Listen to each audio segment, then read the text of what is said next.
Chapter 31. Marshal Hulot drove home with his brother, who took the front seat, respectfully leaving the whole of the back of the carriage to his senior. The two men spoke not a word. Hector was helpless. The Marshal was lost in thought, like a man who is collecting all his strength and bracing himself to bear a crushing weight. On arriving at his own house, still without speaking, but by an imperious gesture, he beckoned his brother into his study. The Count had received from the Emperor Napoleon a splendid pair of pistols from the Versailles factory. He took the box with its inscription, given by the Emperor Napoleon to General Hulot, out of his desk, and placing it on the top, he showed it to his brother, saying, "There is your remedy." Lisbeth, peeping through the chink of the door, flew down to the carriage and ordered the coachman to go as fast as he could gallop to the Rue Plumet. Within about 20 minutes she had brought back Adeline, whom she had told of the Marshal's threat to his brother. The Marshal, without looking at Hector, rang the bell for his factotum, the old soldier who had served him for 30 years. "Beaupied," said he, "fetch my notary, and Count Steinbock, and my niece Hortense, and the stockbroker to the Treasury. It is now 10:30. They must all be here by 12. Take hackney cabs, and go faster than that," he added, a republican allusion which in past days had been often on his lips. And he put on the scowl that had brought his officers to attention when he was beating the broom on the heaths of Brittany in 1799. See Les Chouans. "You shall be obeyed, Marechal," said Beaupied, with a military salute. Still paying no heed to his brother, the old man came back into his study, took a key out of his desk, and opened a little malachite box mounted in steel, the gift of the Emperor Alexander. By Napoleon's orders, he had gone to restore to the Russian Emperor the private property seized at the Battle of Dresden, in exchange for which Napoleon hoped to get back Vandamme. The Tsar rewarded General Hulot very handsomely, giving him this casket, and saying that he hoped one day to show the same courtesy to the Emperor of the French. But he kept Vandamme. The imperial arms of Russia were displayed in gold on the lid of the box, which was inlaid with gold. The Marshal counted the bank notes it contained. He had 152,000 francs. He saw this with satisfaction. At the same moment Madame Hulot came into the room, in a state to touch the heart of the sternest judge. She flew into Hector's arms, looking alternately with a crazy eye at the Marshal and at the case of pistols. "What have you to say against your brother? What has my husband done to you?" said she, in such a voice that the Marshal heard her. "He has disgraced us all," replied the Republican veteran, who spoke with a vehemence that reopened one of his old wounds. "He has robbed the government. He has cast odium on my name. He makes me wish I were dead. He has killed me. I have only strength enough left to make restitution. I have been abased before the Condé of the Republic, the man I esteem above all others, and to whom I unjustifiably gave the lie, the Prince of Wissembourg. Is that nothing? That is the score his country has against him." He wiped away a tear. "Now, as to his family," he went on, "he is robbing you of the bread I had saved for you, the fruit of 30 years' economy, of the privations of an old soldier. Here is what was intended for you," and he held up the bank notes. "He has killed his uncle Fischer, a noble and worthy son of Alsace, who could not, as he can, endure the thought of a stain on his peasant's honor. To crown all, God, in his adorable clemency, had allowed him to choose an angel among women. He has had the unspeakable happiness of having an Adeline for his wife, and he has deceived her.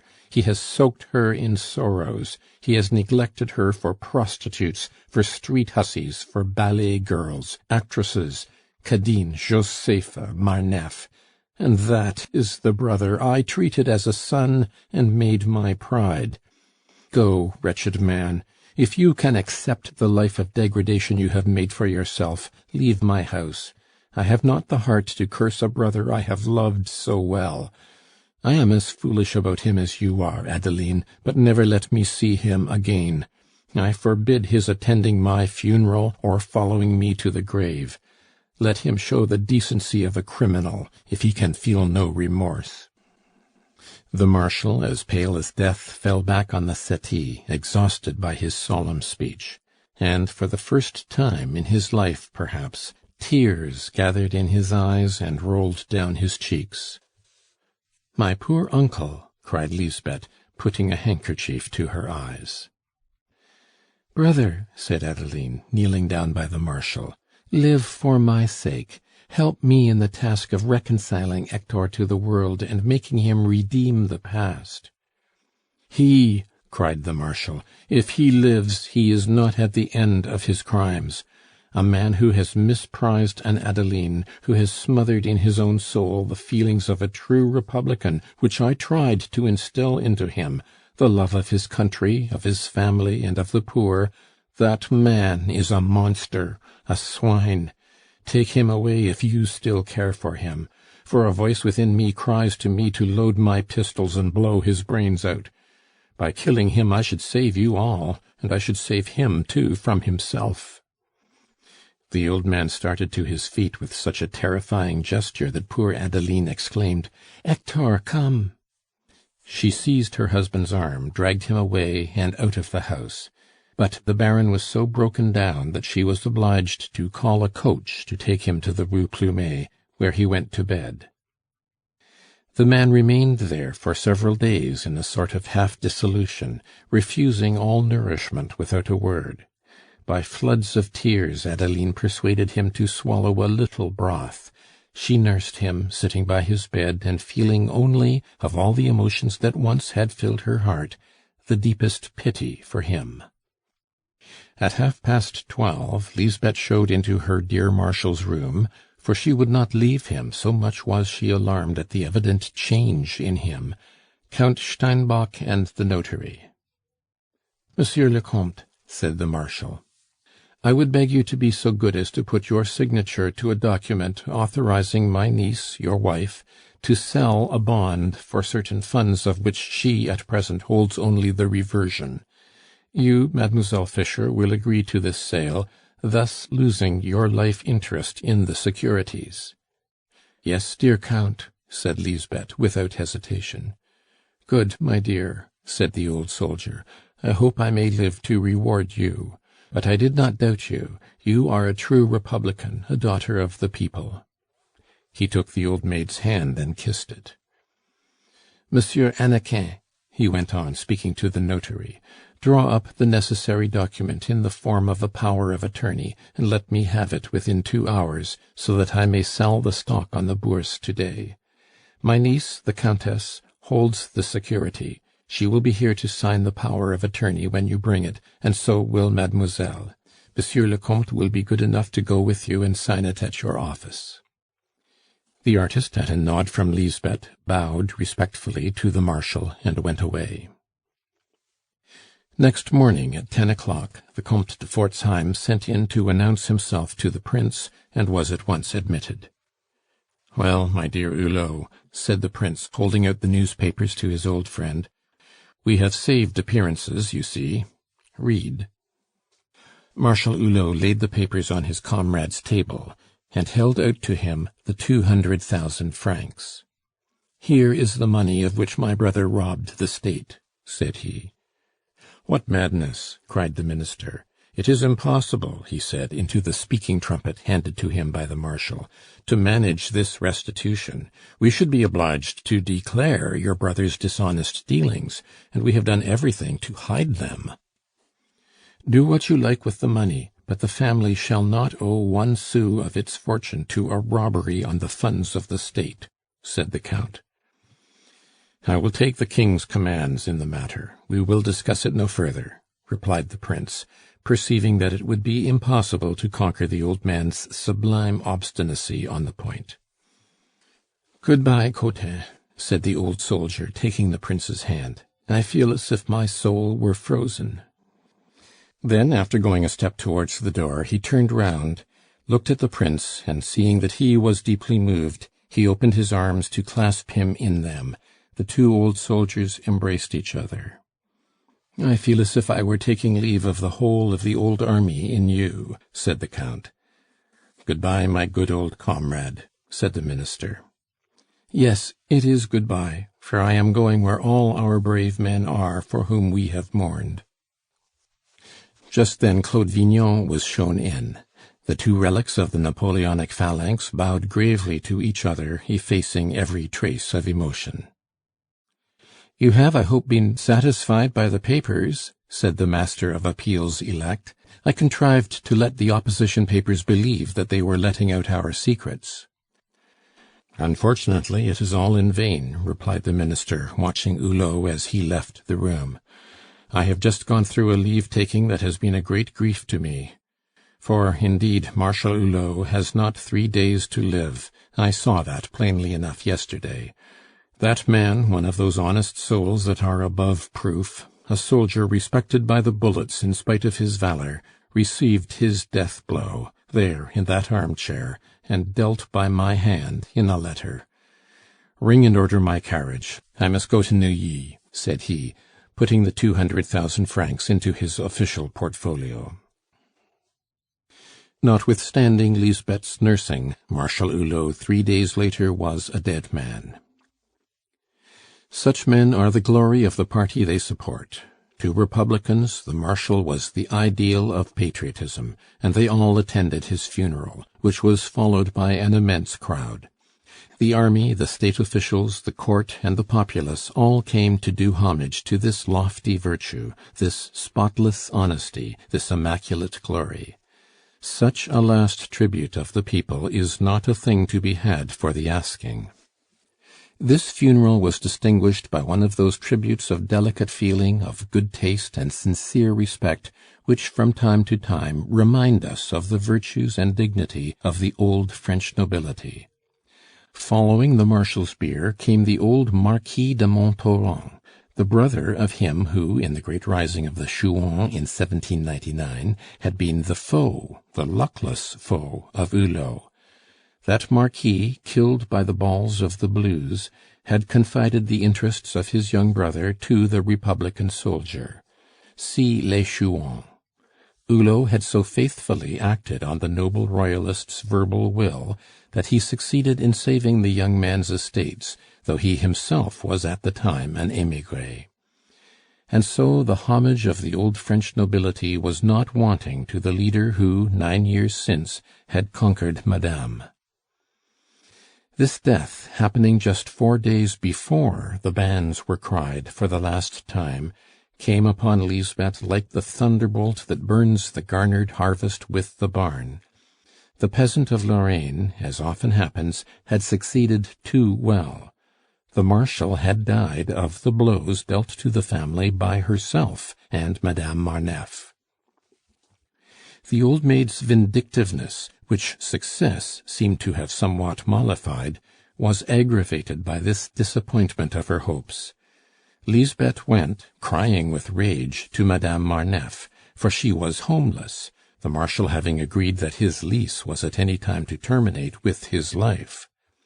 Crevel, to console Valerie's friend, took charge of her savings, added to them considerably, and invested the capital in 5%, giving her the life interest and putting the securities into Celestine's name.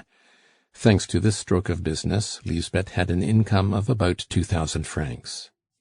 When the Marshal's property was examined and valued, a note was found, addressed to his sister-in-law, to his niece Hortense, and to his nephew Victorin, desiring that they would pay among them an annuity of 1,200 francs to Mademoiselle Lisbeth Fischer, who was to have been his wife.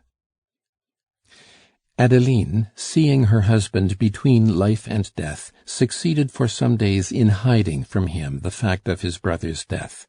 But Lisbeth came in mourning, and the terrible truth was told him 11 days after the funeral. The crushing blow revived the sick man's energies. He got up, found his family collected in the drawing-room, all in black, and suddenly silent as he came in. In a fortnight, Hulot, as lean as a spectre, looked to his family the mere shadow of himself. "I must decide on something," said he in a husky voice as he seated himself in an easy-chair and looked round at the party, of whom Crevel and Steinbock were absent. "We cannot stay here, the rent is too high," Hortense was saying, just as her father came in.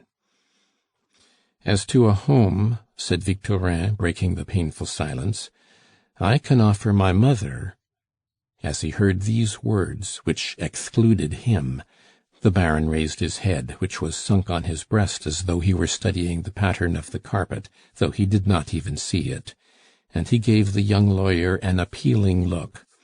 The rights of a father are so indefeasibly sacred, even when he is a villain and devoid of honor, that Victorin paused. "To your mother," the Baron repeated. "You are right, my son." "The room's over ours, in our wing," said Celestine, finishing her husband's sentence. "I am in your way, my dears?" said the Baron, with the mildness of a man who has judged himself. "But do not be uneasy as to the future. You will have no further cause for complaint of your father. You will not see him till the time when you need no longer blush for him." He went up to Hortense and kissed her brow. He opened his arms to his son, who rushed into his embrace, guessing his father's purpose. The Baron signed to Lisbeth, who came to him, and he kissed her forehead. Then he went to his room, whither Adeline followed him in an agony of dread. "My brother was quite right, Adeline," he said, holding her hand. "I am unworthy of my home life. I dared not bless my children, who have behaved so nobly, but in my heart. Tell them that I could only venture to kiss them, for the blessing of a bad man, a father who has been an assassin and the scourge of his family, instead of its protector and its glory, might bring evil on them.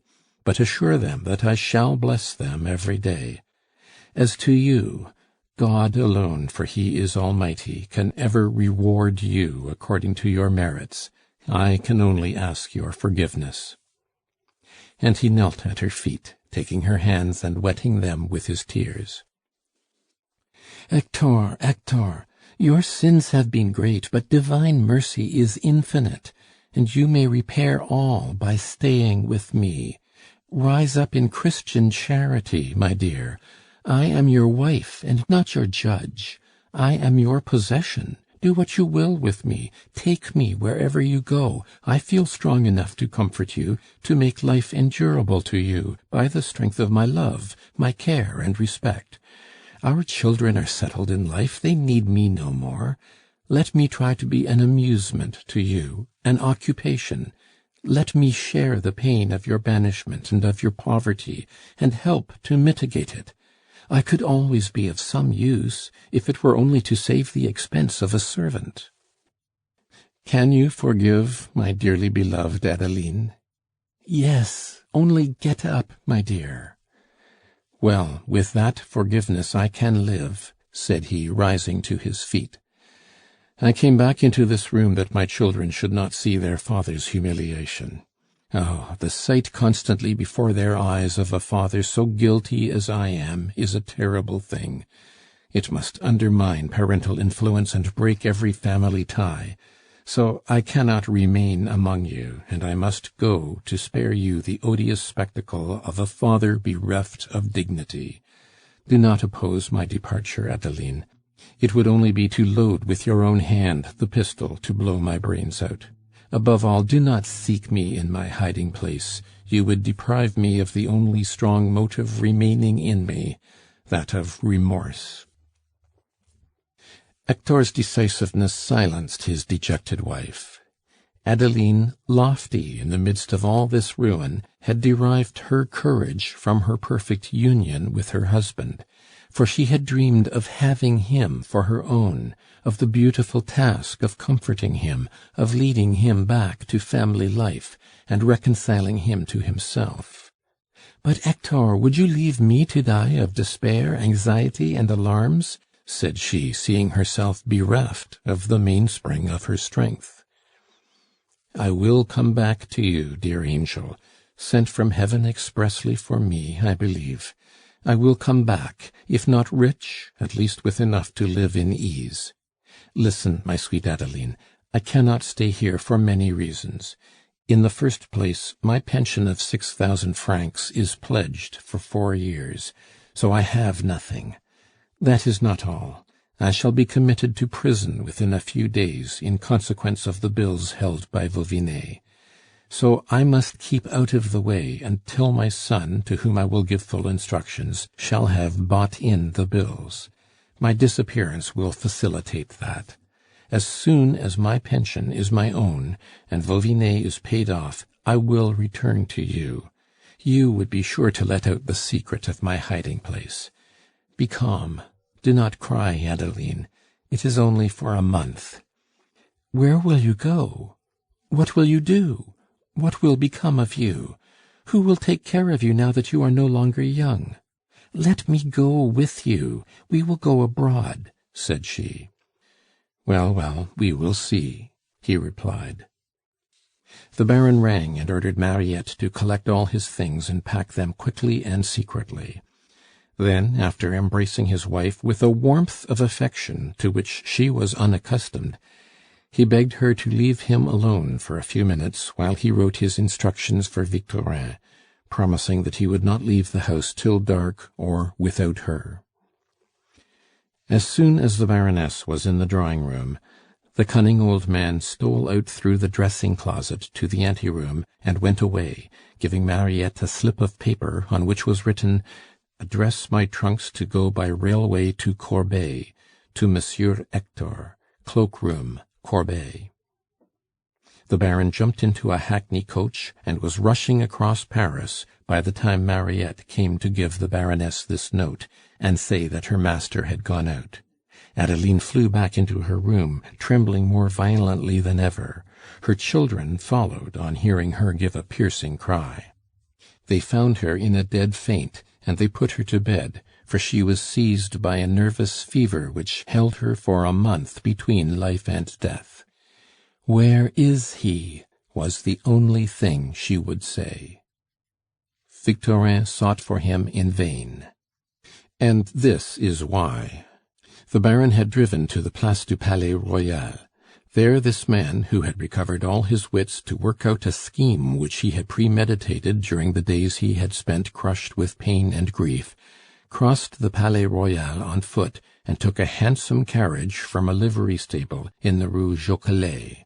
In obedience to his orders, the coachman went to the Rue de la Ville l'Évêque and into the courtyard of Josepha's mansion, the gates opening at once at the call of the driver of such a splendid vehicle.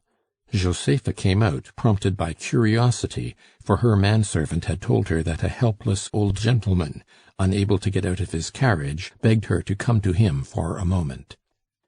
"Josepha, it is I." The singer recognized her Hulot only by his voice. "What, you poor old man? On my honor, you look like a 20-franc piece that the Jews have sweated and the money-changers refuse." "Alas, yes," replied Hulot. "I am snatched from the jaws of death. But you are as lovely as ever. Will you be kind?" "That depends," said she. "Everything is relative." "Listen," said Hulot. "Can you put me up for a few days in a servant's room under the roof? I have nothing, not a farthing, not a hope. No food, no pension, no wife, no children, no roof over my head, without honor, without courage, without a friend, and worse than all that, liable to imprisonment for not meeting a bill." "Poor old fellow, you are without most things. Are you also sans culotte?" "You laugh at me. I am done for," cried the Baron, "and I counted on you as Gourville did on Ninon." "And it was a real lady, I am told, who brought you to this," said Josepha. "Those precious sluts know how to pluck a goose even better than we do. Why, you are like a corpse that the crows have done with. I can see daylight through." "Time is short, Josepha." "Come in, old boy. I am alone, as it happens, and my people don't know you. Send away your trap. Is it paid for?" "Yes," said the Baron, getting out with the help of Josepha's arm. "You may call yourself my father, if you like," said the singer, moved to pity. She made Hulot sit down in the splendid drawing-room where he had last seen her. "And is it the fact, old man," she went on, "that you have killed your brother and your uncle, ruined your family, mortgaged your children's house over and over again, and robbed the government till in Africa, all for your princess?" Hulot sadly bent his head. "Well, I admire that!" cried Josepha, starting up in her enthusiasm. "It is a general flare-up. It is Sardanapalus. Splendid, thoroughly complete. I may be a hussy, but I have a soul. I tell you, I like a spendthrift like you, crazy over a woman, 1,000 times better than those torpid, heartless bankers, who are supposed to be so good, and who ruin no end of families with their rails. Gold for them and iron for their gulls. You have only ruined those who belong to you. You have sold no one but yourself. And then you have excuses, physical and moral." She struck a tragic attitude and spouted, "'Tis Venus whose grasp never parts from her prey." And there you are. And she pirouetted on her toe. Vice, Hulot found, could forgive him. Vice smiled on him from the midst of unbridled luxury. Here, as before a jury, the magnitude of a crime was an extenuating circumstance. "And is your lady pretty, at any rate?" asked Josepha, trying, as a preliminary act of charity, to divert Hulot's thoughts, for his depression grieved her. "On my word, almost as pretty as you are," said the Baron, artfully. "And monstrously droll? So I have been told. What does she do, I say? Is she better fun than I am?" "I don't want to talk about her," said Hulot. "And I hear she has come round my Crevel, and little Steinbock, and a gorgeous Brazilian?" "Very likely." "And that she has got a house as good as this that Crevel has given her. The baggage! She is my provost marshal, and finishes off those I have spoiled. I tell you why I am so curious to know what she is like, old boy. I just caught sight of her in the Bois in an open carriage, but a long way off. She is a most accomplished harpy, Carabine says. She is trying to eat up Crevel, but he only lets her nibble. Crevel is a knowing hand, good-natured but hard-headed, who will always say yes, and then go his own way. He is vain and passionate, but his cash is cold. You can never get anything out of such fellows beyond 1,000 to 3,000 francs a month. They jib at any serious outlay, as a donkey does at a running stream. Not like you, old boy. You are a man of passions. You would sell your country for a woman. And look here, I am ready to do anything for you. You are my father. You started me in life. It is a sacred duty. What do you want? Do you want 100,000 francs? I will wear myself to a rag to gain them. As to giving you bed and board, that is nothing. A place will be laid for you here every day. You can have a good room on the second floor, and 100 crowns a month for pocket money."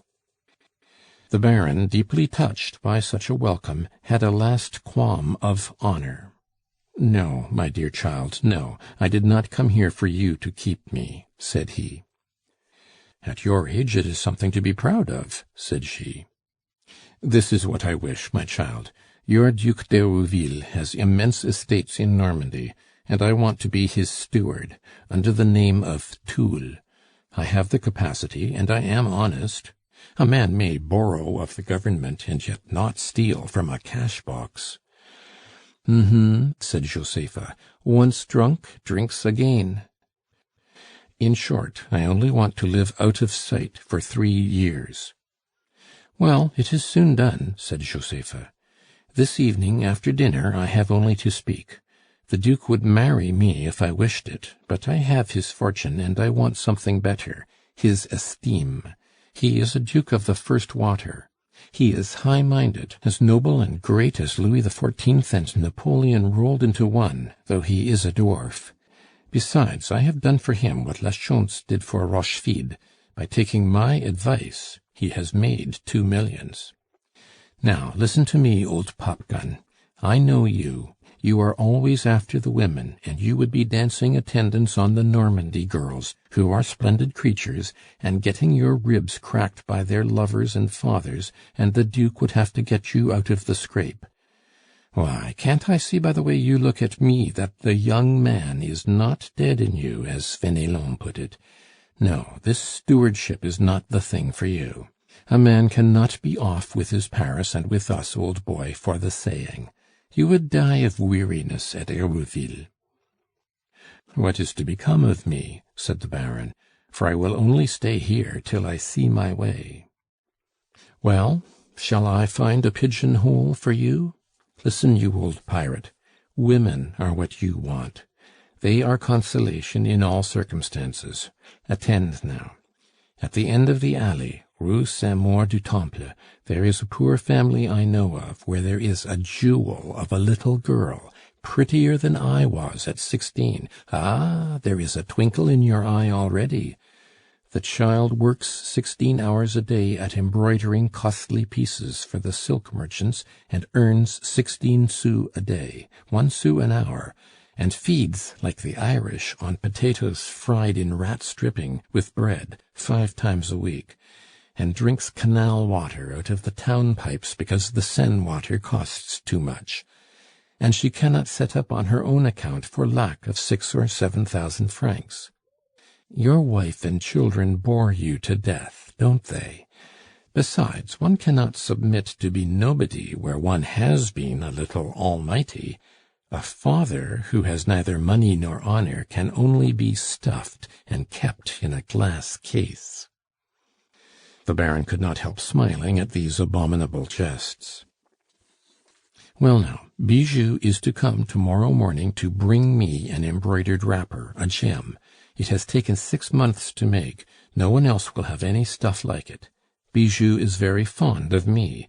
I give her tidbits and my old gowns, and I send orders for bread and meat and wood to the family, who would break the shin bones of the first comer if I bid them. I try to do a little good. Ah, I know what I endured from hunger myself. Bijou has confided to me all her little sorrows. There is the making of a super at the Ambigu Comique in that child.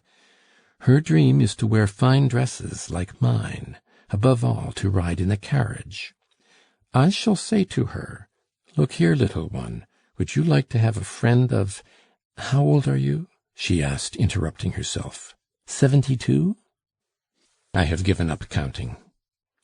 "Would you like an old gentleman of 72, I shall say, very clean and neat, and who does not take snuff, who is as sound as a bell and as good as a young man?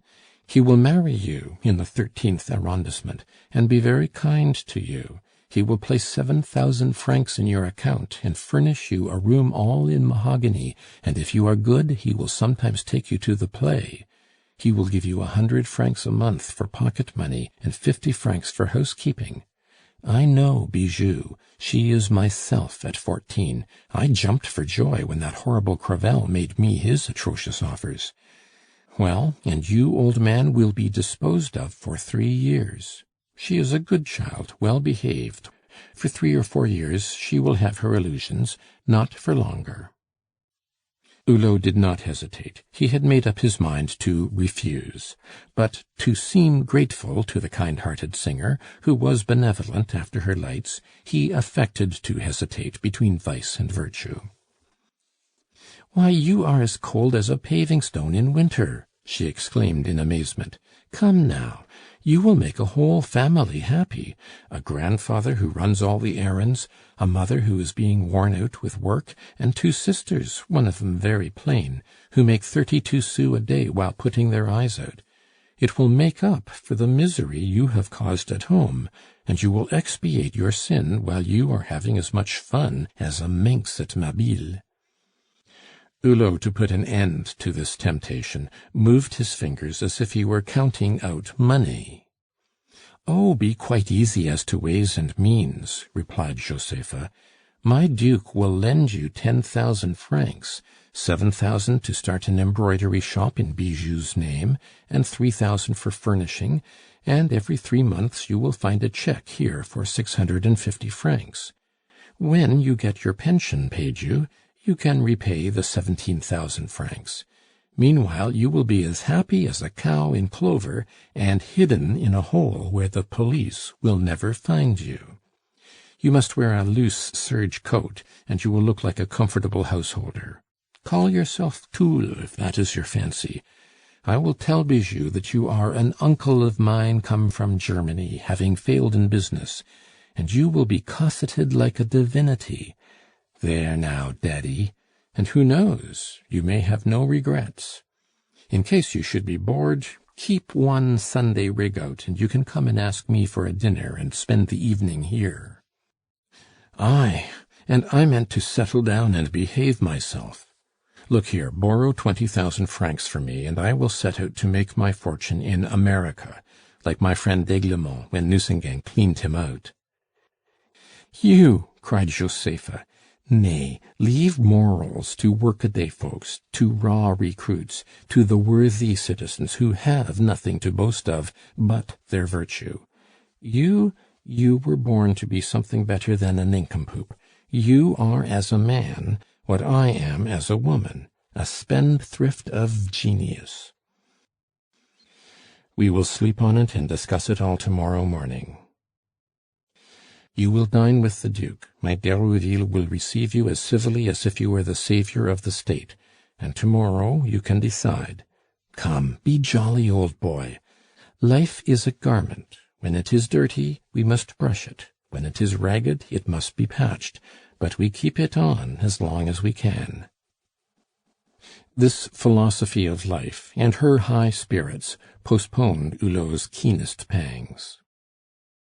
At noon next day, after a capital breakfast, Hulot saw the arrival of one of those living masterpieces which Paris alone of all the cities in the world can produce, by means of the constant concubinage of luxury and poverty, of vice and decent honesty, of suppressed desire and renewed temptation, which makes the French capital the daughter of Nineveh, of Babylon, and of imperial Rome.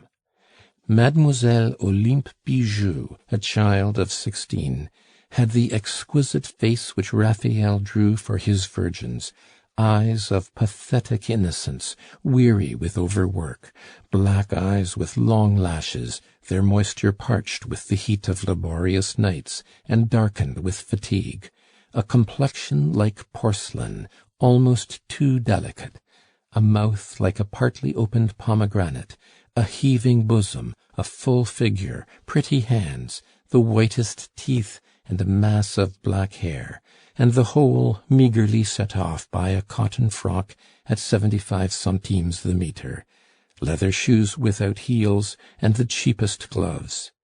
The girl, all unconscious of her charms, had put on her best frock to wait on the fine lady. The Baron, gripped again by the clutch of profligacy, felt all his life concentrated in his eyes. He forgot everything on beholding this delightful creature. He was like a sportsman in sight of the game. If an emperor were present, he must take aim. "And warranted sound," said Josepha in his ear. "An honest child and wanting bread. This is Paris. I have been there." "It is a bargain," replied the old man, getting up and rubbing his hands. When Olympe Bijou was gone, Josepha looked mischievously at the Baron. "If you want things to keep straight, Daddy," said she, "be as firm as the public prosecutor on the bench. Keep a tight hand on her. Be a Bartholo. Wear Auguste, Hippolyte, Nestor, Victor, or, that is, gold, in every form. When once the child is fed and dressed, if she gets the upper hand, she will drive you like a serf. I will see to settling you comfortably. The Duke does the handsome. He will lend, that is, give you 10,000 francs, and he deposits 8,000 with his notary, who will pay you 600 francs every quarter, for I cannot trust you. Now, am I nice?" Adorable. 10 days after deserting his family, when they were gathered round Adeline, who seemed to be dying, as she said again and again in a weak voice, "Where is he?" Hector, under the name of Thoul, was established in the Rue Saint Maur, at the head of a business as embroiderer, under the name of Thoul and Bijou. End of chapter